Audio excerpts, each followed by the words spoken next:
1, 2, 3, 4, 5, 6, 7, 8, 9, 10. Royal Blue Podcast Soundcheck. Wednesday show live. 1, 2, 3, 4, 5, 6, 7, 8, 9, 10.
Hello and welcome to the Wednesday edition of the Royal Blue Podcast. We are live on YouTube and I am your host Ian Croll. Joining me in the Royal Blue studio today to talk all things Everton, we've got Chris Beesley and Tony Scott. First off, Chris, how are things? All good?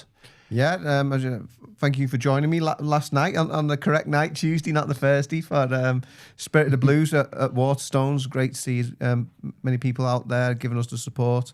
It was a great occasion to obviously make me book there, but I'm actually plugging another publication today. We got sent this through the post. I've not had a chance to read it as of yet, but it's an Everton fanzine. Me and Toe were saying we used to have plenty of those back in the day, Speak from the Harbour, When Skies Are Grey, etc. But there's a brand new one now, so we've been sent that, thank you. One by One magazine. That's going to be available at the 10th Street Social and in the streets around Hill Dickinson Stadium. So, yeah, little shout out for them. Issue 1 there. Like I said, I've not had a chance to read it, just arrived in the post today, but it's good to see a new Everton fanzine on the scene. Yeah, good stuff. And I was in attendance at Waterstones Liverpool last night. It was a really good event. Some really good questions. Michael Ball was obviously in attendance as well. Yeah, I mean, obviously, Chris, your book's still out and people can still go and buy it. There is a link in the description to do so. It is called The Spirit of the Blues and it is Everton's most memorable matches and Goodison Park's greatest games. A nice bit of nostalgia there. Yeah, well, I said, as I revealed last night, I've done one book covering 133 years, Spirit of the Blues, and now I'm doing another one to cover 1 year on the banks of the Royal Blue Mersey. A little secret that you revealed last night on stage. Yeah, reveal for you. I don't think your wife Chloe was too happy with that. Like. Yeah, she's on the couch in the front row with two of my kids, weren't she? But, yeah, no, she did know about that. She did know, but yeah. So yeah, once you get one through the door and can't stop now. So yeah, it's two historical moments, isn't it? Leaving Goodison Park and then the first season at Hill Dickinson Stadium. So yeah, all about the behind the scenes and covering that one. So looking forward to keeping busy with that one. And a great new chapter to add to that one with the game at Old Trafford. That'll certainly be featuring prominently, I imagine. Yeah, a lot of nostalgia here, isn't it? The Pink Heck will be back next. Well, we were talking about the Evertonian, weren't we, before we came on here as well. So, I mean, yeah, Chris, obviously, fantastic book. If you still fancy a Christmas gift for a fellow Evertonian, go out there and get it. The link is in the podcast episode description. Tony, welcome back to the studio. Welcome back to the pod. I haven't seen you for it feels like 2 weeks. 2 or 3 weeks or so. Well, since then, Everton have gone and beat Man United 1-0 away from home. Yeah, I know. It's just now I think it's been a long time coming, hasn't it? Since certainly has. Certainly has for David Moyes. Yeah, it certainly has. And it wasn't just obviously the nature of the win we'll probably speak about shortly, but it was the fact that we've now got that monkey off our box now, where Moyes can't go to these big stadiums and where he's very defensive. Well, that's just gone. Yeah. All them narratives are now being diminished, and it's nice now that we can look forward to games of football. Chelsea coming up, Arsenal coming up, well, why not? Why can't we go and beat these teams? So that narrative's now gone. The monkey's off our back. A lot of these players have gone through the trauma of going to Old Trafford. The trauma. It is trauma because I think Gary Neville alluded to it as well. He says a lot of these Everton players over the past 10 years have wilted as they're coming out the corridors of the dressing room. They're going, I don't fancy this. that's gone. That's all been diminished now. So it's for this current group of Everton players now to go and take the mantle to Stamford Bridge, go to the Emirates. Yeah, it's going to be very difficult. And we understand Manchester United aren't the Manchester United of old.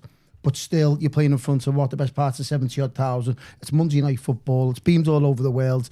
United are in form in the Premier League. They were above us at the time. And now all of a sudden, well, hang on. Everyone will have seen how well Everton have played with 10 men and without 10 men.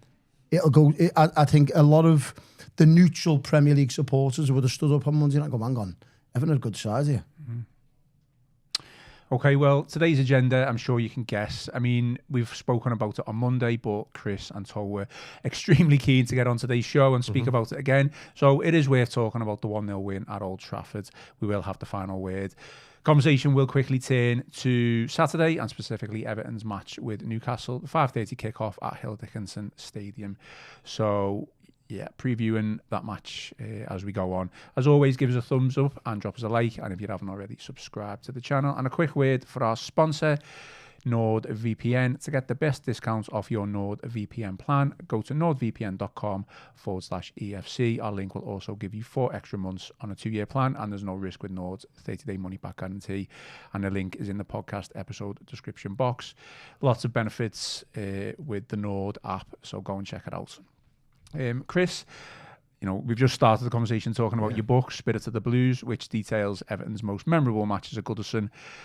Monday night's game obviously was an away game, but does that deserve to be up there with one of Everton's greatest away performances? I certainly think so. Yeah, like I said, it'll be featuring prominently in the next one. So, as Joe said, long time coming, and especially for David Moyes, because obviously, as we all know, ironically, he was actually the Manchester United manager, the one time since the opening weekend of the Premier League, since Everton's first ever away game in the Premier League in 1992, that Everton had actually triumphed at Old Trafford, obviously Brian Oviedo in December 2013, and it was something when I asked David Moyes about that in the pre-match presser on Friday, he actually brought it up. He said, "Yeah, I was Manchester United manager at that time." So I think it is a big thing for him, and I'd written about that in my own Royal Blue column over the weekend in terms of, I said I thought that Everton needed a fresh approach. As Tony said, don't go into the game thinking you beat before you've kicked a ball. Just actually, rather than sitting back, just go for it, a fresh approach. And that's what they did. Refreshing to see. And it is a massive thing, I think, for both this current team and for David Moyes, because that was always the big stick to beat him with. For all the good things that he had over that long first spell in charge of Everton, over 11 years, 9 top 8 finishes, but never won away at Manchester United, Chelsea, Liverpool and Arsenal. We know since he's come back, he's got beat twice more at Anfield. He's lost at Stamford Bridge since he came back. Tony said they're going there quite soon, next month now. So having won at Old Trafford against Manchester United, and in those circumstances as well, the first, as Tony said, not the Manchester United of old, not the all-conquering team of Sir Alex Ferguson, but they were actually on a good run for them. United, Amorim have been under a lot of pressure. He turned that around, and they were like they were doing something. It was Amorim's first anniversary in charge, actually, so a big night for him. And they've gone there and become the first team ever in the Premier League to win after a sending off at Old Trafford. So that's a huge achievement. Not just in Premier League terms, never mind Everton terms. So hopefully it can be a statement of intent going forward. And Joe Thomas, to give him his due, kept telling us, didn't he? He kept saying this was going to happen. He said he didn't know when and where, but they were going to go to one of the big boys and turn them around at their place this season. I mean, he did also say Everton were going to win the FA Cup last season, so he says a lot of stuff like this. But he's got to get one right, doesn't he? But he got this one right, and I said that to him. I said, he said, I said that had happened. He said, and I said, you did, Joe. So yeah, a great night. Obviously, for the first time I've seen him win at Old Trafford. I think so. I wasn't there on the Oviedo night, and the time before that. Snap's Rhythm as a Dancer was number 1 the time before that in 92. So I think that Ryan Giggs made his debut that game. Did he make his debut? Yeah. I mean, I think they were rebuilding Old Trafford at the time. Stretford then might have even been closed. Bet you Tony can throw a few shapes to that song. Oh, definitely, yeah. 100%. I will do on Saturday night. So, yeah, maybe get that on the playlist. But yeah, incredible. And it was really great, I think, as well. See all those Evertonians, as has been spoken about. They were on fine form as well all night, making their voices heard. So, yeah, it should be celebrated because, like I said, we don't know when the next one's going to come along. Hopefully a lot sooner than the last one, the wait for the last one. I think probably we'll speak about Everton shortly and how well they played. I think it's worth noting as well how poor of a manager Ruben Amorim was on the night. The fact a lot that of criticism, he didn't did, and rightly so, by the way. And it plays into Everton's hands, by the way, because if that happens again against another club, then the opposition manager changes the formation, changes the style of play, changes everything. Maybe he just sat on his hands. I couldn't believe it just played into Everton's hands.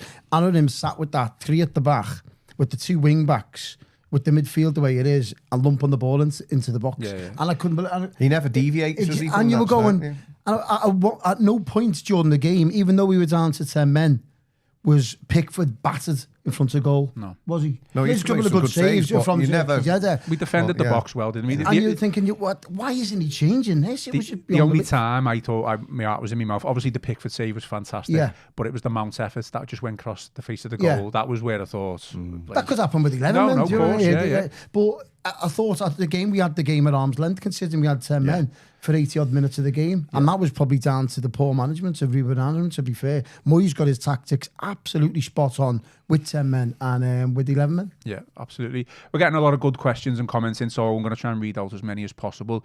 There's a lot of comments with regards to who comes in for Idrissa Gana Gueye on Saturday, obviously with him being suspended now. We will come on to that. So you mentioned at the start of the pod, like, this seems like maybe, or it could be, or prove to be a monkey off not just Everton's back, David Moyes' back as well. Do you think an element of not being able to pick up points against the so-called big teams away from home is more psychological maybe than it is over quality and matching up to these teams? Because let's face it, Everton have had good teams in the past and just haven't necessarily been able to do it. And we can debate back and forth for whether player for player who's better for Everton or United. But there has got to come a point where you think it's just a psychological thing that a certain team just can't beat another team away from home. Is that for you something that we can build on moving forward now? Oh, 100%. It's got to be, hasn't it? Yeah. The mentality in over the past 10, 15 years going to these grounds has been poor. And as Gary Neville touched on before the game, he said a lot of Everton players have just wilted in dressing rooms before they've got out onto the pitch. So for Moyes to get that message across, it's all well and good saying, I want you to be on the front foot. I want you to start with Jude Bjork, Grealish and Ndiaye pressing, I want Barry pressing. But it's getting that message, A, to the players, and B, to the players to taking it on board, because it's easier said than done when you're playing in front of 75,000 people. We're not professional footballers. We don't know. You could be a rabbit in the headlights when the manager's saying to you, right, I want you to do A, B and C. But next minute you're coming up against world-class defenders. It's easier said than done. And all of a sudden you're wilting. So I totally get it. But I think the confidence that the players will get from that victory, because we'll go into games now going, well, we've just gone to Manchester United again. Man United aren't in the greatest of shakes at the moment. But it's still a big scalp. Not many teams will go there. Look, did they beat Chelsea there this season and beat Brighton there this season? So the home form is quite good. And not many clubs will go to Old Trafford this season and take maximum points, especially with 10 men. So it goes to show how well of a performance Everton had to put in there. So I think the confidence that the team, the manager and the fans will get now, because I don't think, and art and art, I think a lot of Everton fans will have gone into Old Trafford on Monday and gone, do you know what? I'll take a draw here. Even before the game, you go, shake our hands on a draw and get stuck into Newcastle on Saturday night at the Hill Dickinson. That we'd all taken that, and especially after 10 minutes, we all thought, I'd even taken that out of defeat here, judging from the first 10 minutes after what happened. But to put in the performance like we did, and then to get the results, I think the fans are going to be on a big high now going to all these. Because if you think about it, it's been building up this, by the way, since Moyes took over. Everton couldn't buy a win at any of these grounds last season under Sean Dyche. I'm not just picking on Sean Dyche here, by the way. You could go on to the previous managers in the past where we haven't took victories. But last season, Moyes was kind of installing belief in these players, getting results away from home, Fulham, and then Newcastle on the last game of the season, where they needed to win to get into the Champions League. Eventually they did get into the Champions League. Again, not many teams will go to St James's Park and beat them. And Everton has a patched up side that day. So this has been coming in the last 6 or 7 months. The fact that you're going to Fulham and taking 3 points. You're going to Newcastle and taking 3 points. And now you're going to Old Trafford and taking 3 points. So it's building and building and building. And why not go to Stamford Bridge and have a good go at them? At least you've got good, don't get me wrong, the be all and end all is good players on the pitch. Over the previous 10 years, it hasn't been the case. you've got Jack Grealish, you've got Iliman Ndiaye, you've got Kieran Dewsbury, and you've got big personalities in the pitch. Sometimes it can go the other way, which we see in the first 10 minutes, when you've got too many big personalities. But it's a good thing to have that many characters and that many good players on the pitch that you can go to places like Old Trafford and take 3 points. Chris, just sticking with the game, if we're going to micro-analyse it a little bit, I looking back at it, I think the game's kind of like split into 3 parts. So it's like the intent from the start. It's kind of like the positive reaction after going down to 10 men, obviously taking the lead. But then it's kind of second half, it's kind of like the resilience of being able to hold on. And let's face it, we didn't have many chances in the second half, but we did try to create opportunities. It was always going to be tough. Out of those 3, what was the most pleasing thing for you? It was probably the way that they were able to defend it, because that was the greater part of it. I loved that start, and Tierno Barry on the front foot and high press and telling everyone to get forward. But like I said, because they had to defend for so long, obviously, what was it, 77 minutes with 10 men. What I like, somebody like Jack Grealish, we know why he's been brought to the club as a real ball player and an exciting flair player. But under those circumstances, he knew he had to dig in like the rest of them and play a totally different kind of game. I know he wins a lot of free kicks anyway, but he was like par excellence at that. On Monday night, the way he was just clever and he'd just get them free kicks and just alleviate the pressure. I mean, Dewsbury Hall as well as the goal. He had to sit deeper as well. It's interesting when we come on to the Newcastle game and the central midfield issue there with Garnagay suspended. So yeah, it was just the way that they, like we say, yes, Jordan Pickford had to pull off some great saves, but to a certain extent, as we've said, United were at arm's length, and it felt fairly comfortable as going to Old Trafford and pulling off a win with 10 men can do. It's not like you were watching it through the fingers of your hands or anything like that. They did well, and they were thoroughly deserving of that victory. And so for the fact that that third act, as you say, because it was so lengthy that they had to do that, it was inevitable that they'd be on the back foot, but they coped really well with it. And hats off to Michael Keane, to be fair. He could have gone the other way after that. Shove aside. Yeah. After Idrissa Gueye had been sent off, who knows what was going through his head at that point. And he could, because in his position as well, you've got to be focused, you've got to be switched on, haven't you, centre half? You can't lose your concentration. And he went on to be, as solid as anyone, and really made up. And obviously you could hear the shouts of Keno from the away fans at the end when they were celebrating. So yeah, so that latter part for me, because it just obviously went on for so long. I think the resilience and the defensive solidity and just being able to cope with everything United threw at us is probably definitely the one. That comes from a defensive point of view as well as the goalkeeper. That's obviously what the players are on the pitch for. So what I think is the way we started that game with the intent. Even Gary Neville said it on the commentary.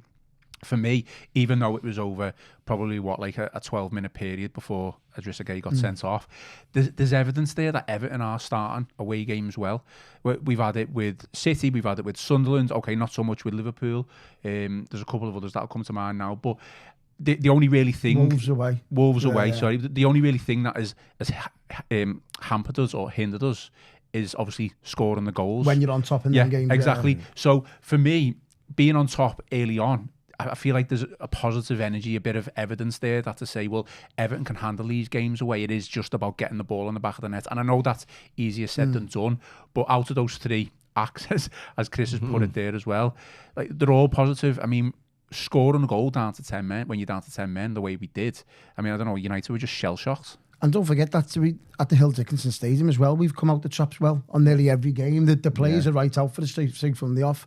Only Palace, really, when you look back, where you think we didn't start well, but we won it. Exactly, yeah. And I think the formation flummoxed us that day, to be fair, and Palace were very good on the day. But you touched on there, all the away games Everton played, they're coming out the traps, and that mentality that Moyes is sending out to the rest of the teams, that just go out and have a go. You've got good players on the pitch. I think you're seeing now the likes of James Garner's having probably the season of his life, because he's on the same pitch as Iliman Ndiaye and Jack Grealish and Kieran Dewsbury, probably the best players he's played with at Everton since he's been at the club. Yeah. So all of a sudden he's going, hang on, well, I'm playing with good players. I'm not just lumping the ball up to Calvert-Lewin anymore and to Corey. All these players that he's previously played with, the tactics are different. Now, it would have been so easy for Moyes to, I don't know, change that and said, get Barry off and just get 10 men behind the ball on Monday night and just pray for the draw. He never went, geez, you drop in deep, players in the centre midfield with James Garner, and leave Barry up top. It would have been so easy if the old Moyes or any other manager probably would have said, hang on, just get 10 men behind the ball and pick our moments. But we still went for it. And an integral part of that was Thierry Barry's hold-up play. Yeah. If he doesn't hold the ball up as long as he did, if it was link-up play between the midfielders and the wingers, and his aerial duels won, 14 he won on the night itself. Is that something, I mentioned this on Monday, we've seen evidence of him being able to hold the ball up, we've seen evidence of him being able to lay the ball off, and he did all of that. Yeah. Did you see the aerial duels thing coming? Because I'll be honest with you, I didn't. For his physicality, even remember the Palace game where he was through on goal of, and Gay sorted them out. We were like, he just hasn't got the physicality there for the Premier League. But based on Monday, don't get me wrong, still early days, that physicality and being able to win those duels, it's there, isn't it? Oh, well, I think that you've got to look at the coaching behind the scenes in the previous 2 weeks, because if you look at the minutes he's played now, I think he played 50 or 60 against Sunderland. The week after that was like 70. It was 80 on Monday night. So he's getting there in terms of game minutes now, and that confidence is coming. I think the team behind the scenes, Everton's backroom staff, are working on him big time. Hold the ball up, because it's an integral part of the way Everton are playing, because they've got two wingers that touch the lines in Grealish and Ndiaye. So when you've got two wide players, your hold-up man has just got to hold the ball up for them, and then the lads can push up the pitch. So it's an integral part, and it weren't his aerial duels as well. It was his link-up play. He was running in behind, and that goal will come. It will come the way he's playing. He's playing really, really well, and it was an integral part why Everton took maximum points. And I think the belief now, the players were in previous 10 games. Normally, when you're seeing a Juice Biol or Jack Grealish going on, they'll look up and see maybe a better or Thierry Barry being man-marked, and they go, do you know what? I'll just pass aside. Just keep the ball ticking over. Now they're looking for Barry and go, right, fizz the ball to his feet. He's either going to pass it back to us or link off and run in behind. Yeah. So that confidence is now being installed, because the players are playing alongside him at Finch Farm going, hang on, he can hold the ball up. There's a lad there that's willing to make runs in for us. He's got all the tricks there in the last couple of games, and I like what I'm seeing. And it weren't just, by the way, like anyone can put aerial duels up. He won 14 headers, and what you could say that, but he's playing against three centre backs. Do you know what I mean? The way Manchester United was set up, three centre backs against him, they could have easily took one off, and he would have been 3-1 on goal plenty of times. So kudos for Barry and the way he's playing at the moment. He's been applauded off the last two games. Well, Sunderland as well, he got applauded off by the fans. I know we've just seen that a couple of weeks ago, the way he was playing. His confidence was on the floor. So, no, fair play to him. He's been an integral part of why Everton have been playing well recently. Chris, we've got a really fantastic comment here from Andy Walker, and you're probably best suited than anyone on this show at this moment in time to comment on this. Okay. But Andy says, so proud of our away fans at United. The way they represented our club was truly outstanding.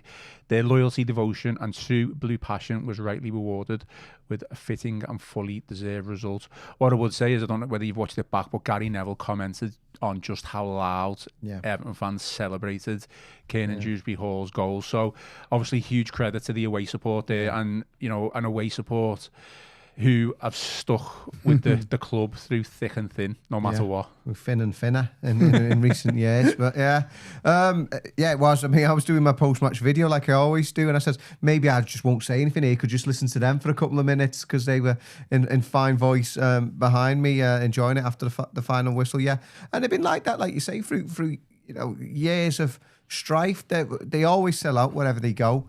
They always make themselves heard, and enjoy these moments when they come. Thankfully, like we said, they've been happening more often under David Moyes. I think the year before Moyes came, it was just one away win in the Premier League, and that was a newly promoted Ipswich Town, who'd gone up in consecutive seasons from League One Championship through to the Premier League, and then obviously 5 at the back of last season, and then had Wolves, and then this one now at Old Trafford. So they were making themselves from the start. I mean, it's spotted there was a banner in the Stretford End, Scouse Busters. That didn't age well, did it? So it was a great night for the Evertonians, and they savour these moments when they come, but they always give that support regardless of the result anyway. They're always there in huge numbers wherever Everton are.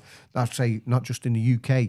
When I was obviously fortunate enough to be out in the USA pre-season, they were there in huge numbers as well, both the expats and the American fans over there as well. Wherever they went, they were making their presence felt, and terrific support with regards to the results. So when these positive results do come, they're moments to be savoured, because one of the loyalist, most passionate fan bases in the game. And do you know what is going notice as well? Like this has been going on. We're obviously well in the Everton bubble, so to speak, but Everton sell their away allocation. It's a nightmare to get a ticket. It really is. Tell me about it. Yeah, no, we all will. Listen, it is, and that just goes to show how loyal these supporters are. Next week, Bournemouth, Tuesday night, 7:30 kickoff. They'll be there. Yeah. Sold out allocation. It's mind blowing, and it just goes to show how big of a football club this is in terms of not just the home support that we've got at Hill Dickinson Stadium now, 50-odd thousand, waiting list for season tickets, everyone's in a ballot for a match day ticket, the away allocation that we're selling out every single week. So fair play, it's an incredible support, and it was a longer way. A great performance. That was one of the best away performances you'll see away from home. With down to 10 men as well. Just the nature of everything that happened. Everton could have folded after the just a guy, Michael Keane incident. In fact, there's a lot of teams currently playing in the Premier League. When a decision goes against them, they fold. Yeah. A lot of Premier League teams do that. Everton done the absolute polar opposite of what happened. They go, well, hang on, let's roll our sleeves up here. That's gone. Guys sitting here in the dressing room, let's get on with it.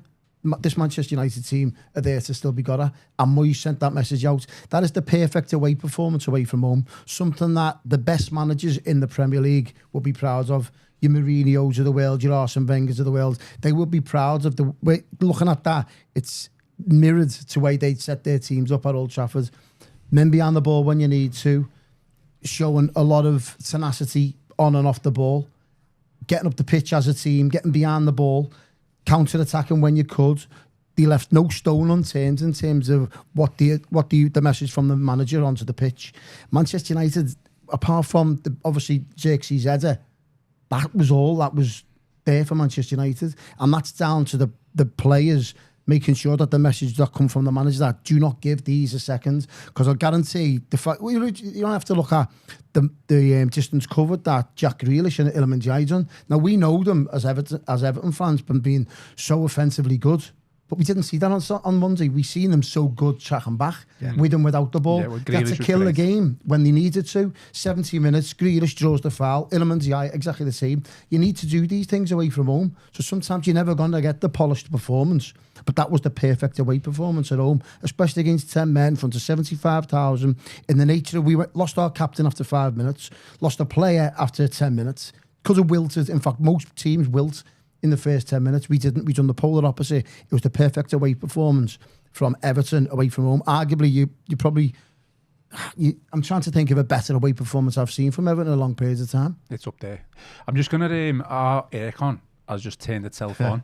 I don't know whether you can hear it. Just give us 2 seconds. Yeah, no problem. We'll just talk amongst ourselves, Chris. Nice hat there. Yeah, I need to put this on because it's absolutely freezing outside, as you can see. So it suits it, Chris. Yeah, there's got some lovely 90s there you go. You've kept the entertainment value going while we're on the live stream. We'll have a laugh there, yeah, no problem. Chris, obviously, Tony's talked about the impact of Tierney Barry, certainly over the last 2 or 3 games. We've had huge debate over the past couple of weeks whether who's the main striker, who's going to come out as the main striker. Did you foresee this with Barry? No, because he. I always thought long term that'd be the case, but obviously the longer he goes without scoring a goal, it was always going to be tough for him. But he has sort of established himself the last few weeks, hasn't he? In terms of his performances, as Tony says, he just needs that first goal now. Michael Keane was saying something similar ahead of the game, and that can be a watershed moment for him. But he's had to see the standing ovation when he went off of Fulham, which at the time was deemed to be probably his best display in a Royal Blue jersey to date.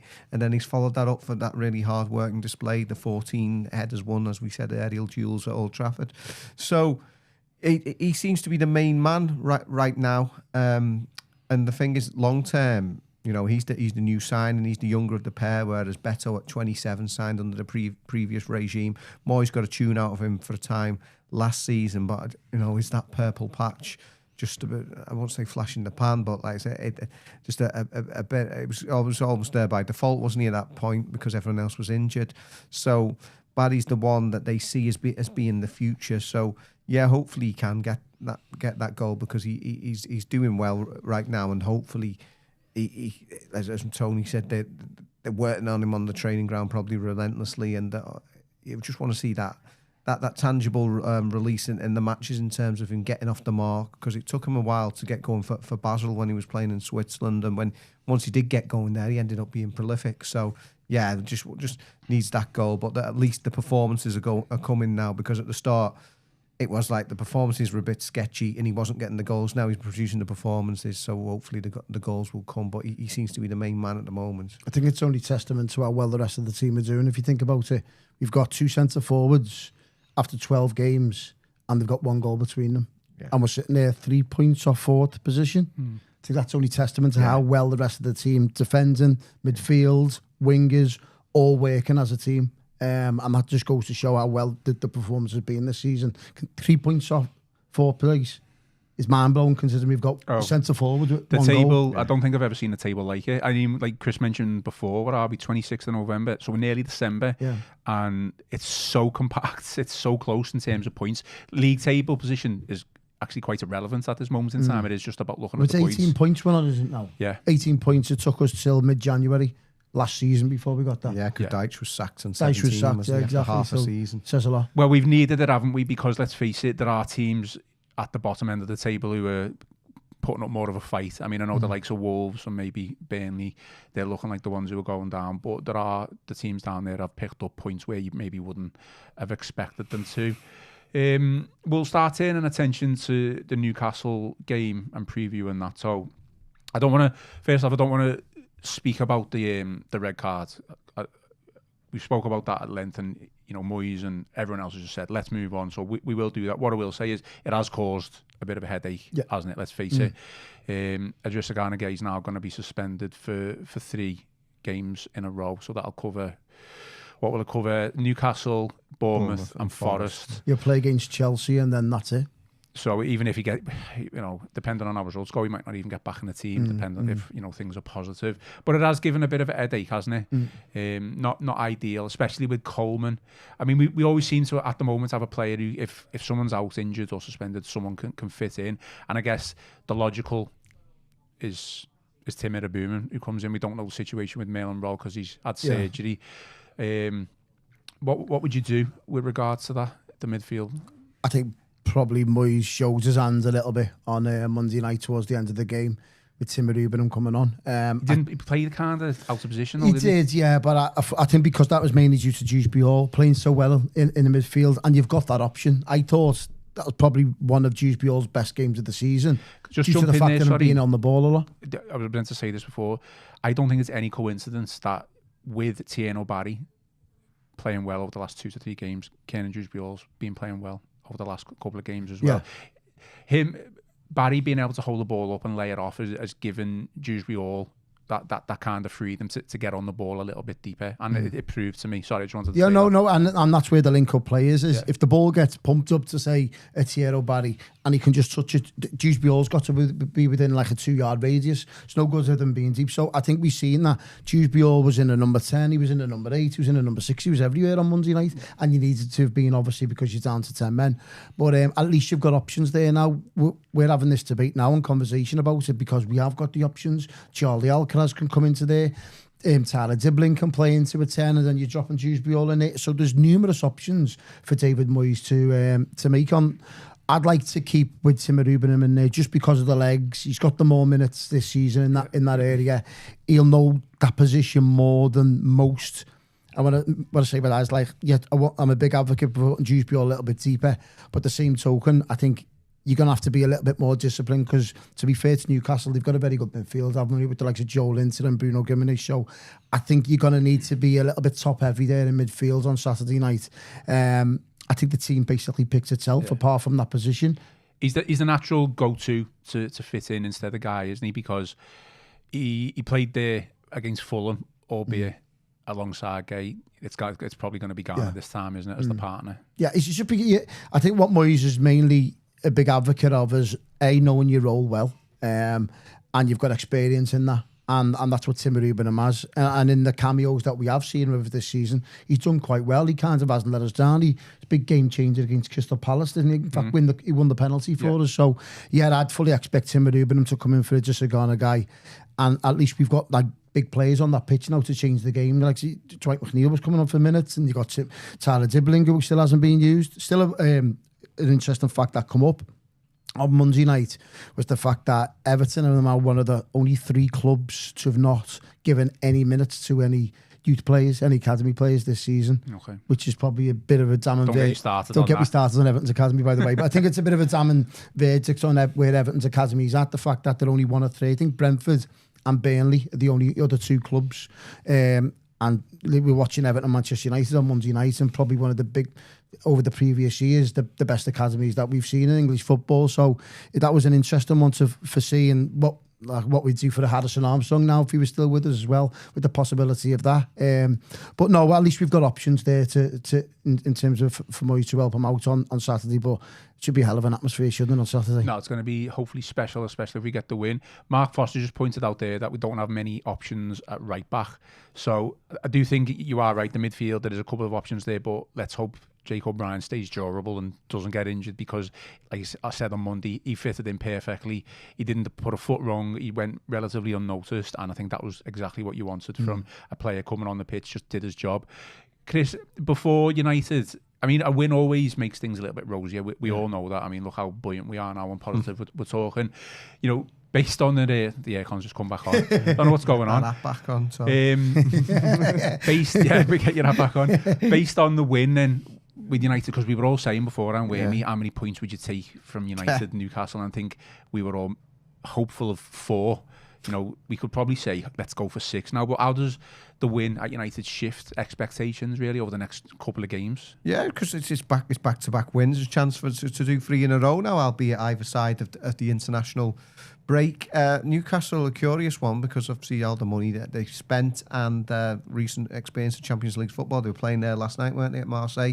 But they've been poor away from home. They've not had the results away from home. It's always a spicy one. We had a huge debate last season, didn't we, about Newcastle United? Everyone saying, I think, was it Gav suggested that after the derby it was Everton's biggest game of the season, and then a lot of our viewers and readers of the Echo were telling us no it isn't, and Newcastle mean nothing to us, and then proceeded to just slag Newcastle off. So I think it's a bit of a spice on this one.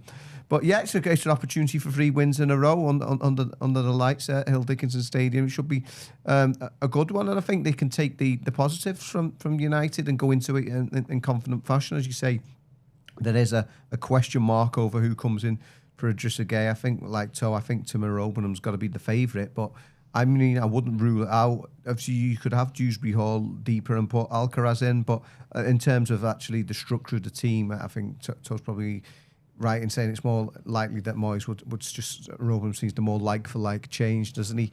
But yeah, it's a big opportunity for him with that table being so tight, as you say, because at the moment it's just throw a blanket over it, the whole sort of middle of the pack, and this is a big opportunity for Everton to sort of pull out from that and actually to start climbing it again. So yeah, it would be positive about it, because they said that results like that have been few and far between over the years. So you got to go into it with a strong mindset against Newcastle and be confident of pulling off another decent result. I think if you're looking at it in terms of, if you ask the majority of Everton fans, are going, we've started the season quite well, home and away, we've been pretty good, and you've got the chance going into December to go into the European spots. Who would you want to face at Hill Dickinson Stadium on a Saturday night? You'd go, give me Newcastle all day long, wouldn't you? You'd want that. You'd want because the atmosphere is going to be absolutely bouncing in there Saturday night. Everyone's going to have the couple of pints pre-match and post-match, I'm sure. And they'll be watching the 3 o'clock games and everything else. And now all of a sudden we're going into that game going, we've got a big chance to. Yeah, we made a big statement on Monday, but let's go make another one. I'm absolutely certain Moyes will be gone. That game's gone. You've enjoyed it. Have the day off on Tuesday. Well, listen, I want to beat Newcastle so much. This is a big game for us. We beat Newcastle, all of a sudden confidence is through the roof. It really is. Absolutely. Tazul Islam's just said there who would be play O'Brien or Garner as a right back. I mean, I think you've just said it there, so I don't think there's any I think it's O'Brien fits in, doesn't it, and Garner stays in the midfield. I don't think there's any point in doing a team selection. You try not to change a winning team. I know it's going to change because of the suspension, but in terms of personnel on the right back side, it probably is O'Brien. I mean, Chris has mentioned there Newcastle's poor away form. and it has been poor. They haven't won away from home all season in the league. Thanks for that. Yeah, sorry. So they drew the first 3 and then had defeats to West Ham, Brighton and Brentford. So Champions League, a bit of a distraction for them, do you think? And Everton take advantage? And Massive. They had a big result, huge result against City, but they got beat last night in the Champions League. Yeah, I don't think they've got the squads at the moment to cope with all competitions that's getting thrown at them. And you can see that. The results away from home tell you that. I think this is probably the last thing that Newcastle will want. I seen them against West Ham at the weekend and they were poor. They were really, really poor. And considering the players that they had on the pitch as well, Anthony Gordon's of the world. I think as he scored a goal from open play for a long period of time, there's loads of stats there. Saying that. Exactly. Do you know what keeps appearing on my Twitter feed? Newcastle fans slagging Anthony Gordon off. It's surprising, isn't it? And it's not like I'm going searching for Anthony Gordon. It just keeps appearing. And do you know what? We've all been very sceptical about Everton's recruitment in the past, 5 or 10 years. We've all had a moan and groan about it. But if someone just said, you've sold Anthony Gordon for 50 million and you brought in Iliman Ndiaye for the amount that we did, that's to me, 15, 20 million, then that's good business for me, because I'd rather Iliman Ndiaye on my side than obviously Anthony Gordon at the moment. But I think Newcastle on a Saturday night, I think a lot of Evertonians will be licking their lips going, this is a chance now, because of their away form. They've had that game in midweek against, was it Marseille, was it last night? So I think don't get me wrong, Eddie Howe will probably be saying the opposite to his Newcastle team, going, right, here's a chance now. You played Tuesday, probably give you Wednesday off. In training, Thursday, Friday, let's get down to Everton and get this first away win of the season, because we haven't had one. We owe these Newcastle fans this season. We haven't given them nothing to shout about away from home. Let's go and get it. But I think if Everton can actually get at Newcastle early doors, they'll be going, right, this is the last place we want to be. Because considering how well Everton have played at Hill Dickinson this season. I'm just going to sort the aircon out again. Sorry, it's doing me head in 2 seconds. Got to get me hat on again, Chris. No, but honestly, I really do think it's a chance for Everton. We put the statements out on Monday in terms of the performance, but wouldn't it be nice to do it again? It's Saturday night, it's on Sky as well, so it would be a good one to win. Yeah, it would showcase the improvements that are coming through, hopefully. Right, I'm back. Hopefully that is off now for the entirety of the podcast. I mean, Chris, just on Anthony Gordon, whether fans think he's irrelevant or not, it's always a bit of an interesting subplot or narrative. I mean, last season, he obviously took a penalty at Goodison Park and missed. Great save from Jordan Pickford, wasn't it? So, I mean, I don't know injury-wise or fitness-wise. He probably is going to play. So it will be interesting to see how he fares. Anthony Gordon's a strange one, because I've got Liverpool fans who are family, and that time that he was linked with Liverpool, they were all wanting Anthony Gordon. And I was saying, listen, he's a good, solid player, but he's not like a top level player. That's just my opinion. Considering they'd sold Lewis Diaz, he's nowhere near that level. No, exactly. Yeah. So when all that was going on, they were like, 70 million, that's a snip, let's get him. And I just think now that, like, from what I can see, he's obviously, I mean, as Tony mentioned, the stats speak for himself. He's obviously not performing in that respect. So I don't know, a little bit of frustration for Anthony Gordon at this stage of his career, that he's maybe not pushed on to what he wanted to. Yeah, I remember when I spoke to him when he was Everton, he's always very assured of himself, very confident, and in his own ability and what he could do. Because remember, it was a time, it took him a while to come through at Everton. He made his debut at that very young age. Was he one of the ones who got the go in the dead rubber in Cyprus? And then didn't he start in a Merseyside derby quite young, if I remember rightly? Carlo Ancelotti. He made his derby. There was definitely a lot of pressure on his shoulders at the time. I'll give him that. Yeah. And he handled it pretty well. Took him a while to get going, but when he did, but I've seen the struggles. I mean, if you remember right, when he left for Newcastle, he wasn't even a regular in a very bad Everton team at that particular point in his career. Obviously, he's kicked on. He's played for England with Newcastle, so he has blown hot and cold. And there was all those rumours of obviously Liverpool interest, and it's staggering anyway. When players from the city end up playing for the other side, but it's almost like how he wasn't playing down those Liverpool connections, like he'd remained a cop-eye all along, despite him being at Everton for all those years. He certainly wasn't sort of dismissing the interest. So it does always seem to be a bit of a sideshow when he comes back, and that could play into Everton's advantage if it's all about Gordon and what he's trying to do, and then he can get carried away. He's sort of a mixed fortunes and he come back to Newcastle, to Everton, and the way things have gone for him. Did he play when they won at Goodison as well? So it's gone both ways for him, and obviously the frustration of him having the penalty saved. And he was sent off against Liverpool, wasn't he? A tackle on Van Dijk. Right, so this season, wasn't it? Yeah. Just wonder how much of it as a psychological thing. He's almost like overly keen to impress, coming back to obviously his city of his birth and the place where he learns his football. So yeah, hopefully Everton can sort of make a plus point out of that, rather than it almost like he's trying too hard, or if he's getting the emotions getting the best of him. So yeah, I'm certainly we'll be getting a hot reception at Hill Dickinson Stadium, that's for sure. Someone else who might be getting a bit of a hot reception, is Craig Pawson, who's going to take charge of the game. And you made the point of revealing all this news on Twitter, I noticed as well. Yeah, so there's a long history between Everton and Craig Pawson. Well, if you didn't think that the atmosphere was ferocious enough, imagine a poor refereeing decision on Saturday. You kind of want it, don't you? You want to galvanise. Yeah. Well, we seen what happened against New Palace. Palace had that game done and dusted, and next minute they made a silly decision to throw the ball at one of our players. I think it was James Garner. Then Moyes got sent off. Moyes got a yellow card. The next minute got Everton's crowd back up, and the season has probably changed since then, hasn't it? So I think that's the last thing Craig Pawson wants to do, is give a decision against Everton, but he's given several against Everton in many, many years, dating back to several Merseyside derbies. He gave a penalty he actually officiated this game at Goodison Park last season when he gave a penalty to Newcastle, which Jordan Pickford saved. There's a long history dating back to when he sent Phil Jagielka off on the opening fixture of the season against Wolves. He sent Alan off, ironically enough, against Newcastle a few years ago when I think Carlo Ancelotti was in charge, which is probably a wrong decision. There's a lot of decisions that are gone against Everton when Craig Pawson's been in charge. And I think I looked at the stats last night, and Everton have won one match in the last 11 he's taken charge of.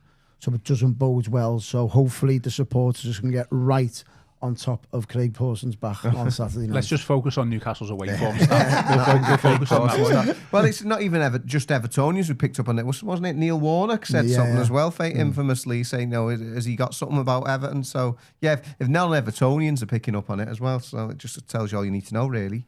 We'll finish off now, but just let you know that I'm doing a View from the Opposition podcast this afternoon with a Newcastle fan, and he's the host of the Everything is Black and White podcast. So hopefully find out a few secrets about Newcastle and see how we can get all 3 points on Saturday. I'm sure we'll talk about Anthony Gordon. That is going out on Thursday. So we'll ask for predictions. Chris, I don't know whether you want to reserve your prediction. I'll wait for Friday. You can get a little bit more information. I'm not going to be on Friday's show, am I? Because we've got a full lineup, so I'll give my prediction as well. But what are you going to go for, Toe? I don't want to say it's after the Lord Mayor's show on Monday, because we've been there before several times with Everton when they played well. So, but it's not a one-off as such. We did beat Fulham. We just had the international break, so it's 2 in a row. Could be 3. And it was interesting that you're looking at the players' Instagram pages and stories after Monday night, and they also like Jack Grealish and Pickford can't wait till Saturday. Let's roll on Saturday. Automatically, they must have been on so much of a high to obviously celebrate the game and the way it unfolds, but automatically their minds are like, right, Saturday's the one. So I think the players will be up for it. The crowd's certainly going to be up for it. Atmosphere is going to be incredible. I think Everton could win this by 2-1. I think it'll be a ferocious atmosphere. A lot of yellow cards, could quite possibly be a sending off as well. A lot of history in there as well in terms of cards, sendings off in recent years, especially with the referee factor they've just touched on there. So I expect it to be a big game for Everton. Was Gav right then about Newcastle? Obviously, Chris alluded to it earlier. We had this debate last year. It obviously always runs out. Is it the biggest game after the derby? Just not in terms. Is it just local? Not local, but recent rivalry because of Pickford, Gordon, and. I don't like when the fixtures come out. When we're all sitting there, you look for the derby. You look for the opening game. Last game of the season. When's the derbies? Well, we'll be playing Boxing Day, which ironically we're not playing anyone this year. But you look for certain fixtures. You don't look for Newcastle. You look for Newcastle away or Newcastle at home. That's what you don't look for. So, but I get it when it's coming up. You obviously every Evertonian wants to beat Newcastle, and every Newcastle fan on Saturday will want to beat Everton. It's their first time to Hill Dickinson. They'll be looking to see a new stadium for what it's worth, and we proudly boast one of the best stadiums in England. So I think it's a good opportunity to Everton to, again, a reference to it before, to Chris, that making that statement. We've made one on Monday in front of the world was watching that one in terms of being broadcast on Sky and all over the world against Manchester United. That was a big statement. Everton don't normally do big statements like that, especially when it's broadcast all over the world at Man United's Old Trafford and the manner that they did it. But now we're playing on Saturday night. Everyone's going to be watching the game. Can Everton do it? Let's see, are they real? Like a lot of pundits will be watching and going, let's see if Everton have got it in them to do it again. And if they have, then you'll see your general pundits and the Match of the Days and Skies and everyone else will go, hang on, well, Everton are right in the mix this season. You're not messing about with them. So it's a golden opportunity to Everton to make a serious statement on Saturday. I'm going for the 2-1 win. 2-1 win. Yeah. You're right. I said it can't be a defining moment. It's got to be a stepping stone. That's what it's got to be. So your 2-1 win, Chris, you're going to reserve your judgment until Friday. I'm going to go 1-0. Would you take a draw, by the way? If I said right now, would you take 1-1? Would you take it? No, I think we got to go for a win now. Okay. Even though I said I'd take 4 points before the United game. Getting greedy. It's changed now, hasn't it? Yeah. I think based on Newcastle playing on Tuesday, poor run of form away from home. Let's face it, the games that they lost, it's West Ham, Brighton and Brentford. It's not like any of the top six or so-called big six. So, they're teams that you maybe think, well, Newcastle should beat there, but they've succumbed to a defeat. So I think we remember. Maybe I'm getting greedy. I don't know. I remember. I think you might have asked Eddie our question in the press conference last season at Goodison when you asked him. Obviously, his fond memories of Goodison. I remember you did, Chris, and I think he's got a poor record against Everton, especially away from home last season. Only second that when obviously they missed a penalty, and I think he referenced to when he was relegated as Bournemouth manager at Goodison Park as well. So he's got nobody there. Yeah, no one was there when Bournemouth were relegated. So he's not got fond memories of. I think he was an Evertonian himself. He was from afar. Yeah, he grew up as a Blue. Yeah, so he's not got very good memories of playing against Everton as a manager as well. So hopefully we can continue with that team on Saturday. Definitely. What has helped, and me and Gav were discussing this last night, is we always seem to play Newcastle like at a night time. I mean, last season was an evening kickoff, wasn't it? 5:30, but I think it was October wise, so I can't remember if we don't play them in a day, do we?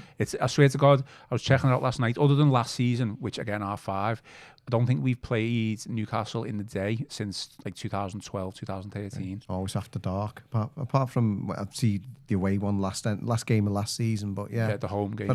Certainly for a long time they had a lot of the midweek ones. It was mad, and as you referenced, I think that when Alan got sent off and Iwobi with the late goal, it all happened that night when the lad changed himself to the Asmir Begovic's goalpost as well. So yeah, so always some sort of incident. And that I'll guarantee I'll have something happen again on Saturday. 100%. Yeah, makes for good entertainment value, I guess. Any final thoughts then before we shoot? No, looking forward to Saturday, really am. I think with the positive results that we've had in previous weeks, we've had the international break now. There's no more international breaks now till March. So Everton, obviously before the likes of just a guy we've touched on, Iliman Ndiaye, before they go to AFCON, we need to accumulate as many points as possible while we've got Iliman Ndiaye. So let's make use of the home factor as well on Saturday. I can't wait. There's going to be a really great atmosphere on Saturday. All go, Chris, yeah? Yeah, and I'll be joining you before you kick-off. will, yeah.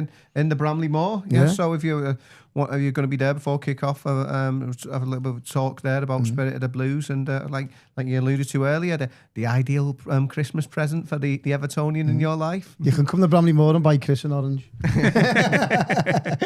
Okay, that is all for today's Wednesday show. As always, give us a like and subscribe to the channel and drop us some 5-star reviews on Spotify. We've still got 2 podcasts left to go before the end of this week. So, like I say, View from the Opposition tomorrow with a Newcastle fan, and Chris and Gav are going to be in the studio with a guest on Friday as well. So can I put this on before the aircon comes on? Go on. Plenty of preview content still to come. This has been your Royal Blue podcast. I've been Ian Croll, and I've been joined by Chris Beesley and Tony Scott. Well, we'll see you later.